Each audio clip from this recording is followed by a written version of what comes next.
یقیناً آپ کو یہ تو معلوم ہوگا کہ دنیا میں سب سے پہلا آنے والا انسان حضرت آدم علیہ السلام ہے، لیکن کیا آپ کو یہ پتا ہے کہ ان سے پہلے بھی کوئی مخلوق موجود تھی یا نہیں؟ اور حضرت آدم علیہ السلام نے بی بی حوا کا مہر کیسے ادا کیا تھا؟ اور ایسے ہی بہت سارے فیکٹس میں بتاؤں گا آپ کو آج کی اس ویڈیو میں۔ اس انفارمیٹو ویڈیو کو ضائع مت کیجیے گا، اس ویڈیو کو اینڈ تک دیکھیے گا۔ تو چلیے شروع کرتے ہیں۔ دنیا کا سب سے پہلا انسان حضرت آدم علیہ السلام ہے اور ان کے ساتھ آنے والی ان کی زوجہ بی بی حوا ہے۔ انہی کے ذریعے سے نسل انسان آگے بڑھی۔ حضرت آدم علیہ السلام کی پیدائش جمعے کے دن یوم عاشوراء کو ہوئی۔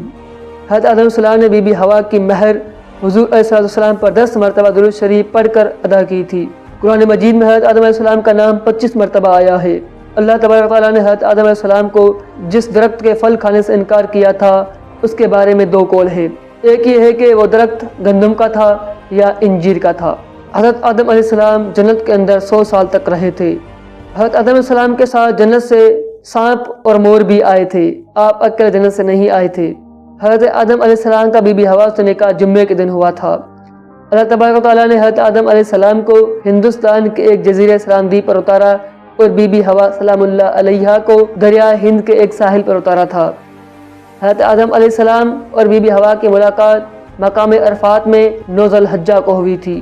حضرت آدم علیہ السلام کی توبہ یعنی لغزش کو 350 سال کے بعد قبول کیا گیا تھا اور حضرت آدم علیہ السلام نے حیا اور شرم کی وجہ سے 100 سال تک آسمان کی طرف نہیں دیکھا تھا۔ حضرت آدم علیہ السلام پر کل 10 صحیفے نازل کیے گئے۔ حضرت آدم علیہ السلام اور بی بی حوا جنت کے اندر جس درخت کے پتوں سے اپنے ستر کو چھپاتے تھے وہ درخت انجیر کا تھا۔ دنیا میں آنے کے بعد حضرت آدم علیہ السلام نے سب سے پہلے جو پھل کھایا تھا وہ بیری کا پھل تھا۔ حضرت آدم علیہ السلام کی عمر مبارک تقریباً 960 سال تھی اور آپ کا قد مبارک 60 ہاتھ یا 60 گز تھا۔ بوقت وصال حضرت آدم علیہ السلام کی اولاد 40,000 تھی، جن میں آپ کے پوتے اور پڑپوتے بھی شامل ہیں۔